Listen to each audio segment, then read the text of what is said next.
तो hello guys, welcome back to my channel. तो कैसे हो आप सभी लोग। तो आज हम एक्सप्लेन करने वाले हैं किंगडम ऑफ रूइन का थर्ड एपिसोड। चलो तो फिर इसके एपिसोड को एक्सप्लेन करते हैं। थर्ड एपिसोड की शुरुआत में हमें दरोगा का फ्लैशबैक दिखाया जाता है। दरोगा के विलेज पर इंसानों ने अटैक करके सारे विचेस को मारना शुरू कर दिया था। यह सब देखकर दरोगा काफी ज्यादा हैरान होती है। तभी उसके पीछे से एक लड़की आकर उसे गले लगा लेती है। उस लड़की का नाम मिया होता है। दरोगा मिया से कहती है आखिर यहाँ क्या चल रहा है। मिया उससे कहती है मुझे भी नहीं पता आखिर यहाँ क्या चल रहा है, लेकिन इंसानों ने हमारे विलेज पर हमला कर दिया है और हम अपना मैजिक भी इस्तेमाल नहीं कर सकते क्योंकि वो मशीन हमारे मैजिक को सप्रेस कर रही है और मैडम ऑफिलिया को इसके बारे में जरूर पता होगा। इसलिए दरोगा तुम्हें अकेले जाकर उन्हें सब कुछ बताना होगा। लेकिन दरोगा मिया से कहती है क्या हम दोनों एक साथ नहीं चल सकते। लेकिन मिया उससे कहती है हम दोनों एक साथ नहीं जा सकते क्योंकि मिया इंसानों के हमले की वजह से घायल हो गई थी। इसलिए वो दरोगा को ऑफिलिया के मेंशन तक जाने का रास्ता बता देती है और उसको डॉल की मदद से मोटिवेशन देने लगती है और दरोगा को वहां से भेज देती है। तभी इंसान मिया को मार देते हैं। सीन प्रेजेंट में आ जाता है। दरोगा एडोनिस के सामने मर रही थी। दरोगा मरते हुए एडोनिस से माफी मांगती है और एडोनिस उससे कहता है मुझे यह बताओ कि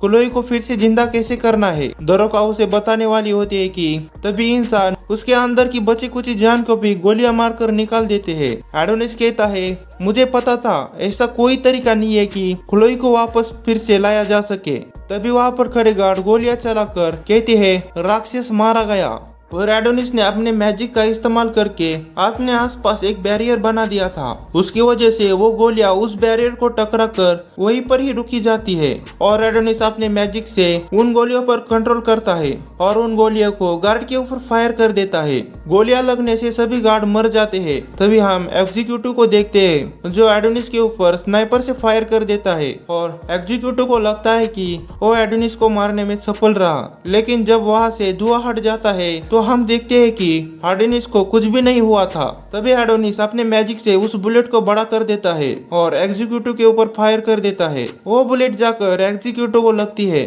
और वहाँ पर बड़ा धमाका हो जाता है। एडोनिस आगे बढ़ते हुए कहता है तुम सब इंसान मैजिक के सामने कीड़े मकोड़े हो, तुम कभी मैजिक को हरा नहीं सकते और तुम लोगों को लगता है कि तुम क्लोई को मारकर इतनी आसानी से जी सकते हो। कभी नहीं, मैं धरती के आखिरी इंसान को मार दूंगा और तुम लोगों को भी ऐसा सोना चाहिए कि क्लोई को कैसा महसूस हुआ था। डायरेक्टर यामाटो अपनी बहन यूकी से पूछते हैं वह कैसा काम चल रहा है। यूकी मैजिक को सप्रेस करने वाले मशीन के पास आई हुई थी। वो अपने मन में कहती है यह मशीन एक बार चालू होने दो, फिर हम एडोनिस की मैजिक को आराम से सप्रेस कर सकते हैं और उसे मार सकते हैं। और यूकी को अपने भाई यामाटो के साथ बिताए हुए पल याद आ जाते हैं और वो खुशी के मारे झूलने लगती है। तभी यूकी चिल्लाते हुए दो साइंटिस्ट से कहती है तुम दोनों जल्दी इस मशीन को चालू करो। वहाँ की साइंटिस्ट लेडी यूकी से कहती है मुझे पता था तुम गर्म खून वाली यहाँ जरूर आओगी। हमें बताया जाता है कि यह एजेंसी एम्पायर के 4 हिस्सों में से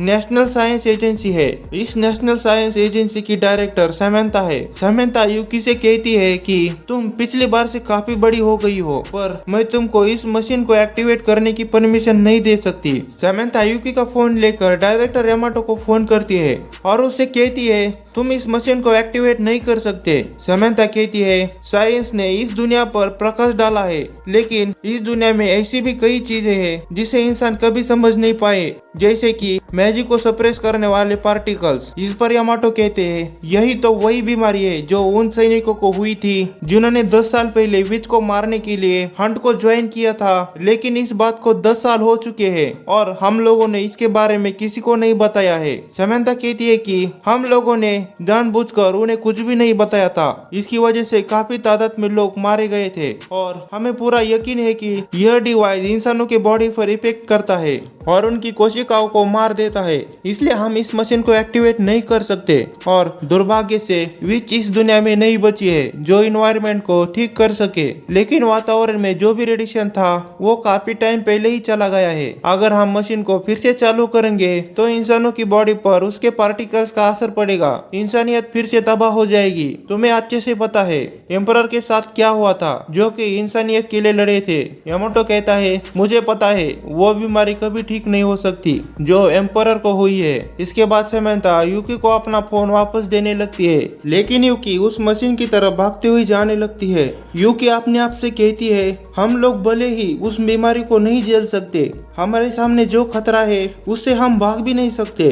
सैमंथा उसे चिल्लाते हुए कहती है यूकी तुम उस मशीन को चालू नहीं कर सकती, नहीं तो इसका परिणाम बहुत भारी हो जाएगा। फिर भी यूकी उस मशीन को चालू कर देती है। इसके बाद हम एडोनिस को देखते हैं जो अपने मैजिक का इस्तेमाल करते हुए जोर जोर से हंस रहा था, लेकिन जैसे ही मशीन चालू हो जाती है वैसे ही एडोनिस का मैजिक सप्रेस हो जाता है, उसकी क्विल पीछे गिर जाती है। यामाटो कैमरे से देखता है तो वो सैमंथा से कहता है आखिर वहाँ क्या चल रहा है। इस पर सैमंथा कहती है सब कुछ ठीक है, पर हम लोग देखते हैं कि सैमंथा और यूकी पूरी तरह से घायल हो गई थी। सैमंथा यामाटो से कहती है अपने सामने उस लड़के को देखो जिसे तुम बिना सप्रेसिंग मैजिक के हरा नहीं सकते हो।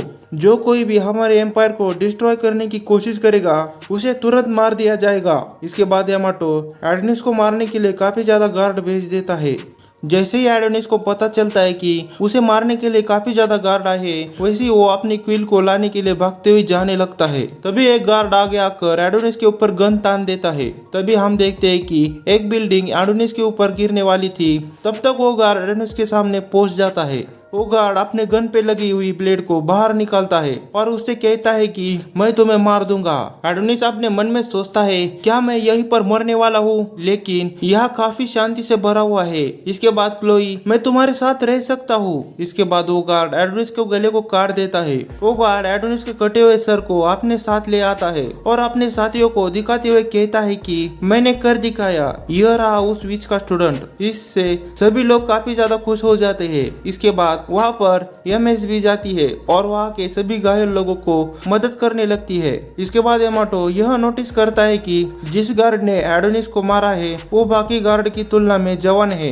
इसके बाद यामाटो गार्ड से यह देखने के लिए कहता है कि यूकी और बाकियों के साथ क्या हुआ है। इसके बाद हम देखते हैं कि सैमंथा और यूकी को अस्पताल लेके जाया जा रहा था। गोते अपने स्मिथ में कहता है यह जो हादसा हुआ है इसने दुनिया को फिर से याद दिलाया है। यह जो बच्चा है जिसे हमने उस विष से लिया था और उसे 10 साल से ही सील करके रखा था, वो अचानक से बाहर आया और उसने काफी ज्यादा तबाही मचा दी। लेकिन हम इंसानों को मैजिक से डरने की कोई जरूरत नहीं है और हम लोग 10 साल के बाद भी यह पता लगाने में नाकामयाब रहे कि वो लड़का मैजिक का कैसे इस्तेमाल करता था। इस चीज को देखते हुए मैंने उसे जिंदा रहने दिया था। लेकिन हम लोगों को किसी चीज के डरने की कोई जरूरत नहीं है, क्योंकि साइंस हमारी ताकत है और इसी बात का सम्मान अपने दिल में रखेंगे और अपना सर गर्व से ऊंचा रखेंगे। इस दुनिया से भगवान चला गया है और वो मारा गया है और यह साम्राज्य अब खुद में ही एक भगवान है। इसके बाद हम एक स्कूल को देखते हैं जिसका स्टूडेंट एडोनिस के हमले की वजह से मारा गया था। उन सभी स्टूडेंट का टीचर उनसे कहता है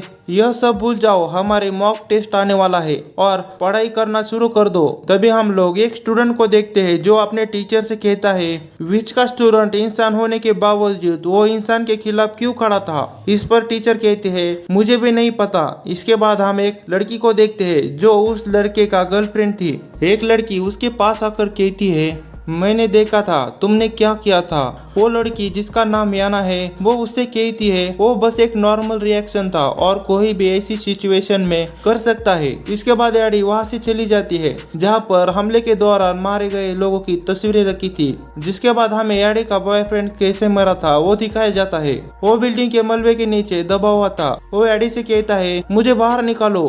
एडी उसे बाहर निकालने वाली थी तभी उसके ऊपर बिल्डिंग का मलबा गिरने वाला था, इसलिए वो वहाँ से भागकर चली जाती है। इसके बाद वो अपने मन में कहती है मैं काफी घटिया हूँ, मैंने अपने बॉयफ्रेंड को वहीं पर मरने के लिए छोड़ दिया। लेकिन एडी अपने फोन में एडोनिस की तस्वीर देखते हुए कहती है लेकिन यह विच का स्टूडेंट कुछ कम नहीं है, यह भी काफी हैंडसम है। तभी एक लड़का एडी के पीछे आकर कहता है यह काफी शर्मनाक है। एडी अपना फोन जल्दी से छुपा लेती है और कहती है मैं तो बस ऐसे ही देख रही थी। वो लड़का एडी से कहता है कोई बात नहीं, मुझे भी यह देखने का काफी शौक है।